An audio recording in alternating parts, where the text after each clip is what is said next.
दोस्तों कैसे आप सब। आई होप आप सब अच्छे हो गए। तो देखिए नाउन का जिन्होंने अभी तक मेरा प्रीवियस वीडियो नहीं देखा है जिसमें मैंने कॉन्सेप्ट्स के बारे में बात किया था, नाउन किसे कहते हैं और किसी वर्ड को कैसे पहचानना है उसके बारे में हम लोग बात किए थे। ठीक है, तो जिन्होंने नहीं देखा है पहले जाके देख लो, क्योंकि आज नाउन का दूसरा क्लास होने वाला है और बहुत ही इंटरेस्टिंग होने वाला है। लास्ट तक बने रहिएगा।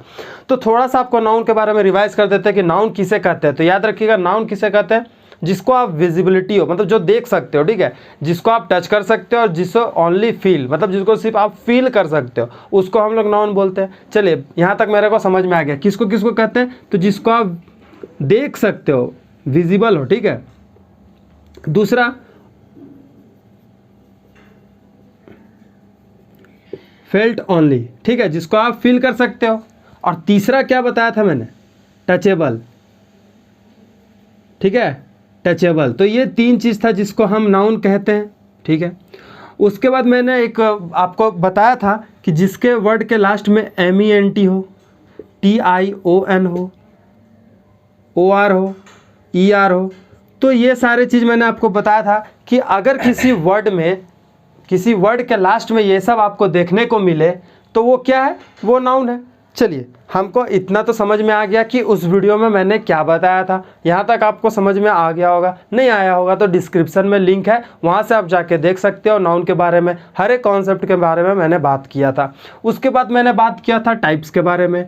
उसके बाद मैंने बात किया था टाइप्स के बारे में कि नाउन के कितने टाइप्स होते हैं। तो नाउन के 5 टाइप्स होते हैं। तो चलिए उसके बारे में भी थोड़ा हम जान लेते हैं। नाउन के 5 टाइप्स होते हैं तो उसके बारे में भी तो जानना बहुत ज़रूरी है। तो उसको भी अगर आपको जानना है तो प्रीवियस वीडियो में जाके आप देख सकते हो। अदरवाइज़ मैं यहाँ पे थोड़ा सा रिकॉल करने वाला हूँ जिससे आपको थोड़ा आज का क्लास का कॉन्सेप्ट बना रहे, ठीक है। तो देखिए ब्राइटनेस लो हो गया क्या, नहीं बना। उसके बाद देखिए अब क्या है कि यहाँ पे आपका टाइप्स था, ठीक है। टाइप्स के बारे में बात करें नाउन का, तो देखिए मैंने क्या बोला था कि अगर मान लीजिए ये कोई एक लड़का है, ठीक है, ये आपका मान लीजिए राम है, ठीक है, राम है, और इसको मैं जानता हूँ या फिर कोई इसको जानता है, जो इसको पर्टिकुलरली जानता है, मतलब पर्सनली जानता है, तो इसको इसका नाम से बुलाएगा कि तुम राम इधर आओ, ठीक है। तो ये हो गया प्रॉपर नाउन। अभी केस में ये क्या हो गया, प्रॉपर नाउन हो गया। क्यों? क्योंकि इसका नाम आप जानते हो, ठीक है। बट ये अगर किसी पब्लिक प्लेस में जाता है तो इसको कोई नहीं जानता, बट इसको एज अ कंसिडर किया जाएगा boy, that means it is common noun, ठीक है, कॉमन नाउन। मेरे बात समझ रहे हैं, ठीक है। अब देखिए ये कॉमन नाउन हो गया। अब उसके अंदर ये जो बॉडी है, राम का जो बॉडी है वो निर्माण हुआ होगा या फिर बोन से, ब्लड से एंड मैनी थिंग। तो अब उसको क्या बोलिएगा, मटेरियल नाउन। तो मटेरियल नाउन क्या हो गया, बोन्स वगैरह, ठीक है। तो आपको समझ में आ गया मटेरियल नाउन। फिर उस वीडियो में मैंने भी ये भी बताया था कि मटेरियल नाउन किसे कहते हैं, जब तक मटेरियल नाउन से किसी चीज़ का निर्माण नहीं हुआ होगा, किसी चीज़ का बनावट नहीं हुआ होगा, जब मटेरियल से किसी चीज़ जब तक नहीं बना होगा तब तक आप उसको मटेरियल नाउन नहीं बोलोगे, ठीक है। फिर उसके बाद ये राम क्या किया, बहुत मेहनत किया और अपने आप को क्या किया, सर्विस में लेते आया, और वो सर्विस क्या था आपका, आर्मी का था, and that is collective noun, ठीक है। तो आपका कलेक्टिव नाउन भी समझ में आ गया कि हाँ कलेक्टिव नाउन किसको कहते हैं। तो army is a collective noun, yes it is a collective noun. जब वो आर्मी में चला गया तो उसे खुशी हुआ, हैप्पीनेस, सैडनेस वगैरह वगैरह, मतलब किसी तरह का feeling, that is consider as abstract noun, ठीक है। तो आपका एब्स्ट्रैक्ट नाउन। तो ये सारे थे आपके 5 नाउन टाइप्स जो कि आपको हमेशा याद रहना चाहिए, ठीक है। चलिए अब देखिए इसके बारे में बात कर लिए कि हम लोग proper noun, common noun, material noun, collective noun, abstract noun किसे कहते हैं। बहुत अच्छा, एक बार आप इसको नोट कर सकते हो क्या, तो नोट कर लीजिए, और नहीं करना है तो प्रीवियस वीडियो जाके देखिए, वहाँ पे मैंने यही सब के बारे में बात किया है, ठीक है। तो अब यहाँ तक रफ करता हूँ, आई होप आपको यहाँ तक समझ में आ गया होगा, क्योंकि प्रीवियस वीडियो में मैंने डिस्कस कर चुका हूँ तो इसमें टाइम नहीं लेना चाहता, ठीक है। चलिए अब देखिएगा, ध्यान से देखिएगा कि अब जो बात करने जा रहे हैं वो आपका एक एरर जो आपके एग्ज़ाम में आते हैं, एरर, वहाँ पे ये बहुत ही ज़्यादा गिर गया था। अब देखिए एक होता है आपका प्रॉपर नाउन, ठीक है, प्रॉपर नाउन। फिर मैंने बात किया था कॉमन नाउन। उसके बाद मैंने बात किया था किसका, कलेक्टिव नाउन के बारे में। उस कलेक्टिव नाउन के बारे में बात किए थे। उसके बाद हम लोग बात किए थे किसका, कलेक्टिव नाउन के बाद किसका बात किए थे, मटेरियल नाउन का बात किए थे। मटेरियल नाउन, मटेरियल नाउन के बाद हुआ एब्स्ट्रैक्ट नाउन, ठीक है, एब्स्ट्रैक्ट नाउन। इतना नाउन आपको समझ में आता है कि 5 टाइप्स के नाउन होते हैं। लेकिन अब मैं इससे जो क्वेश्चन बताऊंगा, यहाँ से जो चीज़ बताऊंगा ना, वो आपका एग्जाम पॉइंट ऑफ व्यू से बताऊंगा। क्यों? क्योंकि देखिए एरर एक होता है ना, एरर फाइंड करना होता है आपका एग्जाम में, तो वो वहीं से ये थोड़ा सा इंपॉर्टेंट हो जाता है। तो आइए बात करते हैं क्या। तो अब जो बात करेंगे वो है कि एक चीज़ आपने पढ़ा होगा ए एन और द, ठीक है, आपने ये पढ़ा है ए एन द। ये होता है बेसिकली क्या होता है, आर्टिकल होता है, ठीक है। तो यही आपको पता करना है ना कि आर्टिकल प्रॉपर नाउन में यूज़ होगा, कॉमन नाउन में यूज़ होगा, कलेक्टिव नाउन में यूज़ होगा, मटेरियल नाउन में होगा, एब्स्ट्रैक्ट नाउन में होगा या नहीं होगा। ये आपको इतना आपको पता करना है। तो चलिए यही मैं आज बताऊंगा आपको, थोड़ा बहुत ज़्यादा इंपॉर्टेंट है कि किसी सेंटेंस में अगर आपको एरर फाइंड करना हो और प्रॉपर नाउन के साथ अगर आपका आर्टिकल दिया हो तो सही है या गलत है, ठीक है। चलिए, तो प्रॉपर नाउन में याद रखिएगा कि आप आर्टिकल का यूज़ नहीं करते हो, ठीक है। ए एन और द का यूज़ नहीं करते हो, ठीक। मैं बस अभी ऐसे ही कर दे रहा हूँ, क्रॉस का मतलब नहीं यूज़ होता है, ठीक है। उसके बाद देखिए कॉमन नाउन में आप क्या यूज़ कर सकते हो, ए एन द, जी बिल्कुल आप कर सकते हो, ठीक है। तो इससे समझ जाना। बात करते हैं कलेक्टिव नाउन का। तो कलेक्टिव नाउन में क्या आर्टिकल का यूज़ हो सकता है या नहीं हो सकता? तो चलिए बात करते हैं जी, इसमें आपका यूज़ हो सकता है। ए एन और द का प्रयोग आप यहाँ पर कर सकते हो। कहाँ पे? कलेक्टिव नाउन पे कर सकते हो, ठीक है। अब बात करते हैं मटेरियल नाउन में। तो मटेरियल नाउन में ए और एन का यूज़ आप नहीं कर सकते, ए और एन का यूज़ आप नहीं कर सकते। द का प्रयोग होता है इन सम केसेस। एब्स्ट्रैक्ट नाउन का बात करें तो इसमें भी सेम, ए और एन का प्रयोग आप नहीं कर सकते, ठीक है। तो इसको आप नोट डाउन कर सकते हो, इसलिए क्योंकि देखिए आपको कुछ नहीं करना, आपको बस इतना लिखना है कि प्रॉपर नाउन में इसका यूज़ कर सकते हैं, नहीं कर सकते, और इसमें कर सकते हैं, इसमें कर सकते हैं, इसमें नहीं कर सकते, इसमें नहीं कर सकते। बस आप इतना लिख लो, उसके बाद आपको थोड़ा थोड़ा समझ में आने लगेगा। क्या समझ में आने लगेगा? कि किसी सेंटेंस में कब आपको आर्टिकल का यूज़ करना है नाउन के पहले और कब नहीं करना है, ठीक है। तो जैसे कि अगर बात करें प्रॉपर नाउन का, तो इसमें राम होता है, तो राम के पहले आराम लगा सकते हैं क्या? जी गलत हो जाएगा।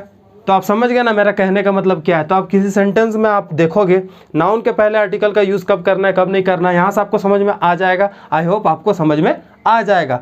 बाकी देखिए अभी तो इतना अभी आपको श्योरिटी नहीं हुआ होगा कि हाँ अब मैं सीख चुका हूँ, लेकिन जब क्वेश्चन में लेके आऊँगा आपके लिए, उस समय आप बिंदास रहिए, उस समय आपको ईच एंड एवरी चीज़ समझ में आ जाएगा बहुत ही अच्छा से। लेकिन कब? जब आप ये सब सारे को जानोगे और नोट्स बना के रखोगे, ठीक है। तो आप इसका नोट बना लीजिए। जो समझ गए हैं उसके लिए ठीक है, जो नहीं समझा एक बार मैं फिर बता देता हूं कि प्रॉपर नाउन के पहले आप आर्टिकल का यूज़ नहीं करोगे, कॉमन नाउन के पहले आप आर्टिकल का यूज़ कर सकते हो, कलेक्टिव नाउन के पहले कर सकते हो, मटेरियल के नहीं कर सकते और एब्स्ट्रैक्ट के लिए नहीं कर सकते। ये सिंपल भाषा में था, ठीक है। अगर कोई सेंटेंस में अगर आपको नाउन दिखे उसके पहले आर्टिकल यूज़ करना है या नहीं करना है, वो आप इतना दूर सीख चुके हो यहाँ तक, ठीक है। आई होप आपको इतना दूर तक समझ में आ गया होगा। बात करने वाले हैं काउंटेबल नाउन के बारे में। तो जैसे कि आप समझ रहे होगे, वर्ड से ही सुन के आपको लग रहा होगा काउंटेबल मतलब जिसको आप काउंट कर सकते हो, मतलब वो हो गया काउंटेबल नाउन, ठीक है। बट अब काउंट किसको कर सकते हो ये भी तो ध्यान में रखना है ना, कि what is countable and what is uncountable. तो देखिए अगर काउंटेबल का बात करें, ठीक है, अगर हम काउंटेबल का बात करते हैं तो देखिए काउंटेबल क्या होता है? जिसको आप गिन सकते हो। तो हमने कितना नाउन पढ़ा था? जी हाँ, हम लोग 5 नाउन पढ़े थे। That is proper noun and common noun. उसके बाद क्या पढ़ा था हम लोग? Material noun. उसके बाद हम लोग पढ़ा था कलेक्टिव नाउन। उसके बाद पढ़ा था एब्स्ट्रैक्ट नाउन। इतना कुछ हमने पढ़ा था कि हाँ इतना हमारे नाउन होते हैं। तो काउंटेबल नाउन में ही ना आपको बताना है कि ये सब में किस चीज़ को आप काउंट कर सकते हो। प्रॉपर नाउन को काउंट कर सकते हो? नहीं कर सकते हो, क्योंकि ये खुद एक पार्टिकुलर नेम है। राम को राम्स लिख सकते हो, सुजीत को सुजीत लिख सकते हो, ऐसे नहीं लिख सकते हो। अब बात कर रहा है कॉमन नाउन का। जी हाँ, कॉमन नाउन को आप क्या कर सकते हो? काउंट कर सकते हो। टीचर्स, कितने टीचर्स हैं? कर सकते हो। डॉक्टर्स को भी काउंट कर सकते हो, लेकिन इसमें भी एक कंडीशन है जो आपको सीखना पड़ेगा। देखिए क्या है? कि आपको क्या है ना कि अगर कॉमन नाउन का बात करें, ठीक है, अगर हम कॉमन नाउन का बात करते हैं, कॉमन नाउन क्या है, कलेक्टिव काउंटेबल है और ये सिंगुलर है, तो इसको हम प्लूरल करने के लिए क्या करेंगे, एस या ई एस का यूज़ करेंगे क्या, जी बिल्कुल कर सकते हैं। तो हमारा ये हो गया काउंटेबल नाउन, ठीक है, तो ये हो गया हमारा क्या, काउंटेबल। हम इसे गिन सकते हैं क्योंकि सिंगुलर से प्लूरल बनाया जा सकता है कॉमन नाउन का, जी हाँ बना सकते हैं। मटेरियल को हम क्या लिख सकते हैं, गोल्ड्स, गोल्ड्स लिख सकते हैं, सिल्वर्स लिख सकते हैं, मटेरियल है, वुड्स लिख सकते हैं, जी नहीं लिख सकते हैं, नहीं लिख सकते हैं, तो ये आपका हो गया गलत। तो material noun is countable noun, not, it's not a countable noun. Collective noun countable होता है क्या, हाँ होता है, मगर किस केस में होता है, चलिए ये भी हम थोड़ा सा बात कर लेते हैं, ठीक है, कि कलेक्टिव नाउन काउंटेबल होता है या नहीं होता है। तो ध्यान से सुनिएगा और ध्यान से देखिएगा, कॉन्सेप्ट का बात कर रहे हैं और concept is very important, concept is power, ठीक है। अब देखिए अगर बात करें कलेक्टिव नाउन का, क्या बात करें, कलेक्टिव नाउन का, तो देखिए इसमें एक दो चीज़ होता है, इसमें क्या होता है आपका, दो चीज़ होता है। अब दो चीज़ क्या होता है, क्या वो, अब क्या बोलो, गोल्ड्स, गुड्स, गुड्स कहाँ, गोल्ड्स बोले नहीं, लास्ट में गुड्स था ना, लास्ट में वुड्स था, गुड्स था, वुड्स लकड़ियाँ, तो गलत है, उसको आप काउंट कैसे कर सकते हो, नहीं कर सकते ना, ठीक है, तो समझ गया ना। अरे मटेरियल नाउन में आप नहीं यूज़ कर सकता काउंटेबल, ठीक है, मटेरियल को काउंट नहीं किया जाता है, ठीक है। चलिए अब देखो कलेक्टिव नाउन का अगर बात करें, कलेक्टिव नाउन का बात करते हैं, तो कलेक्टिव नाउन में एक तो चीज़ हमको समझ में आता है कि एक होता है self sufficient in meaning, in meaning, यहाँ मीनिंग लिखा हुआ है, ध्यान से देख लीजिएगा, ठीक है। अब सेल्फ सफिशिएंट इन मीनिंग का मतलब क्या होता है कि उसे किसी और ज़रूरत नहीं है उसके मीनिंग को एलुब्रेट करने के लिए, उसे खुद पता है कि वो क्या चीज़ है। चलिए इसके बारे में हम आते हैं, सेल्फ सफिशिएंट मीनिंग। जैसे कि अगर कलेक्टिव नाउन का बात करो, तो अगर फैमिली का बात करें, तो फैमिली को बताने के लिए क्या आपको ज़रूरत है कि वो क्या कलेक्टिव नाउन है, फैमिली को बताने के लिए आपको ज़रूरत पड़ती है क्या किसी चीज़ का, जी नहीं पड़ती है। फैमिली का मतलब ही होता है कि मेंबर्स, ठीक है, ग्रुप ऑफ मेंबर्स, या फिर फैमिलीज़ में क्या होते हैं, फैमिलीज ऑफ मेंबर्स, ठीक है। तो देखिए इसको आप क्या प्लूरल बनाने के लिए फैमिलीज़ लिखते हो क्या, फैमिलीज़ लिखते हो, जी हाँ बिल्कुल लिखते हैं, फैमिलीज ऑफ मेंबर्स तो लिखे हैं। तो चलिए यहाँ तक मेरे को समझ में आ गया कि सेल्फ सफिशिएंट इन मीनिंग का मतलब क्या हुआ, जिसको ज़रूरत नहीं है एक्सप्लेन करने का। लेकिन अब देखिए एक होता है self sufficient in meaning collective noun में, और एक होता है not self sufficient in meaning, not self sufficient in meaning, ठीक है। अब देखिए इसका क्या बात है, तो देखिए अगर मैं यहाँ लिख दूँ टीम, तो टीम को आप प्लूरल बनाओ, टीम्स लिख सकते हो क्या, टीम्स, टीम्स लिख सकते हो, टीम्स, जी नहीं लिख सकते हो, ये आपका हो जाएगा गलत। चलिए बात करते हैं प्राइड का, तो प्राइड को आप प्राइड्स लिख सकते हो क्या, प्राइड्स लिख सकते हो क्या, जी नहीं लिख सकते हो। तो अब समझ में आया कि इसको प्लूरल बनाने के लिए ज़रूरत पड़ता है, इसमें ज़रूरत नहीं पड़ रहा था, ये सेल्फ सफिशिएंट अपने मीनिंग में, लेकिन it is a not self sufficient in meaning. इसका मतलब अब क्या होगा, टीम को हम क्या लिखेंगे, टीम को प्लूरल बनाने के लिए हम लोग क्या करते हैं, तो देखिए क्या करते हैं, टीम को प्लूरल बनाने के लिए हम क्या लिखते हैं, टीम को टीम ऑफ प्लेयर्स, जी समझ में आ रहा है क्या, मैं कहना क्या चाह रहा था कि इसको ज़रूरत नहीं पड़ा बट इसको ज़रूरत पड़ा, टीम्स ऑफ प्लेयर्स। अब प्राइड का था तो प्राइड ऑफ लायंस, जी हाँ अब मेरे को थोड़ा थोड़ा समझ में आने लगा कि आखिर मैं बताना क्या चाह रहा था। तो अब इसको आप नोट कर सकते हो क्या, कर लीजिए। तो आप बताइए कि इसमें काउंटेबल क्या है, अनकाउंटेबल क्या है। ये आपका काउंटेबल है, जी हाँ काउंट कर सकते हैं क्योंकि ये सेल्फ मीनिंग है, सेल्फ सफिशिएंट इन मीनिंग है, फैमिली को काउंट कर सकते हो but in team bride you can't count that, इसको हम लोग अनकाउंटेबल में कंसीडर करते हैं। चलिए समझ में आ गया होगा, इससे क्वेश्चन बाहर नहीं जाता है एयरफोर्स वाई ग्रुप में। I am not talking about I am not talking about SSC UPSC and another competition exam, I am only talking about air force Y group exam. तो आप ये मत सोचिएगा कि मैं कुछ छोड़ के बता रहा हूँ, अनसफिशिएंट बता रहा हूँ, क्योंकि आपको अभी नॉलेज से ज़्यादा इंपॉर्टेंट क्या है, रेलिवेंट नोट्स। समझ में आ रहा है? आई होप आपको समझ में आ रहा है। ठीक है, जब SSC का बैच स्टार्ट करूंगा तो पूरा एलुबरेट करके पढ़ाऊंगा, वहाँ पे आप नॉलेज लेते रहना, क्योंकि वो आपका रेलिवेंट होगा एग्जाम पॉइंट ऑफ व्यू से। But in air force Y group this is enough and sufficient, बहुत ही ज़्यादा बता रहा हूँ आपको एयरफोर्स वाई ग्रुप के लिए। ठीक है, चलिए यहाँ तक आप नोट कर लीजिएगा।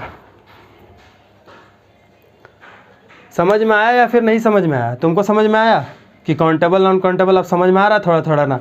देखो काउंटेबल का मतलब क्या होता है, सिंपली याद रखना, जिसको हम काउंट कर सकते हैं।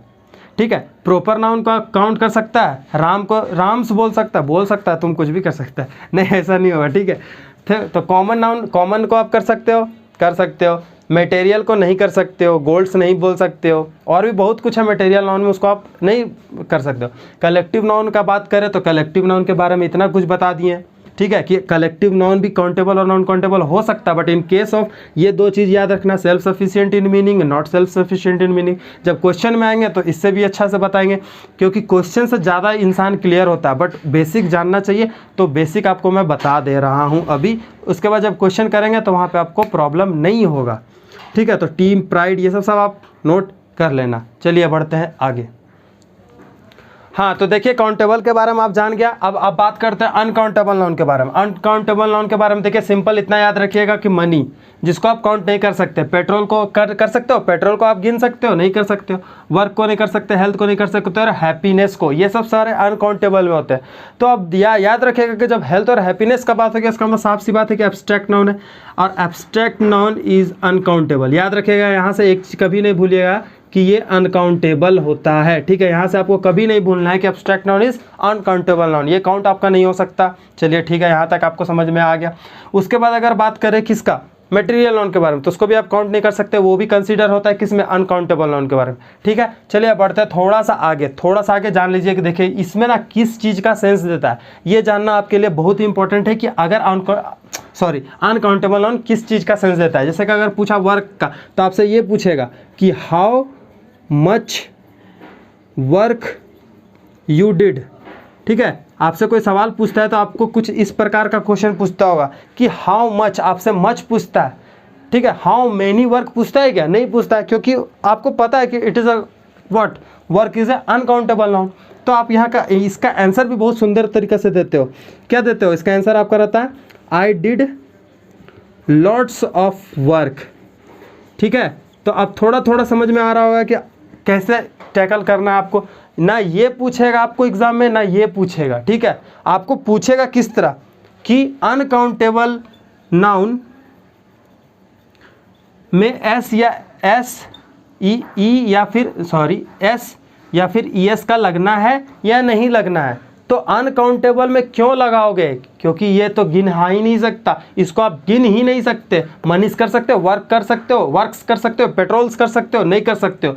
मेरा मुद्दा बस ये था आपको बताना कि आप इसका प्लूरल नहीं बना सकते। ठीक है, समझ में आया? काउंटेबल का क्या था ना कि इन केस ऑफ काउंटेबल में क्या था कि आप उसमें S और ES लगा के आप उसको प्लूरल फॉर्म बना सकते हो। जी हाँ, बना सकते हो, but in this case you can't make. Okay, चलिए यहाँ तक आपको समझ में आ गया होगा। तो आज का क्लास को रखते हैं यहीं तक। आज का 2 कॉन्सेप्ट मैंने आपको क्लियर किया कि आप आर्टिकल कब लगा सकते हो, किसमें, कोई भी नाउन के पहले आर्टिकल का यूज़ कब करना है, कैसे करना है, और काउंटेबल और अनकाउंटेबल में भी आपको किस तरह सेंटेंस में टैकल करना है क्वेश्चन को। यहाँ तक समझ में आ गया होगा। आई होप आपको समझ में आ गया होगा। अगर आपको वीडियो अच्छा लगा तो क्या कीजिएगा, लाइक कीजिएगा, सब्सक्राइब कीजिएगा और शेयर उन फ्रेंड को कीजिएगा जो एयरफोर्स वाई का ग्रुप का तैयारी कर रहा हो। क्यों? क्योंकि कंटेंट में दम है, और कंटेंट जो आपको भी हेल्प करेगा और दूसरों को भी हेल्प करेगा, इसलिए। ठीक है, तब तक के लिए बाय, जय हिंद।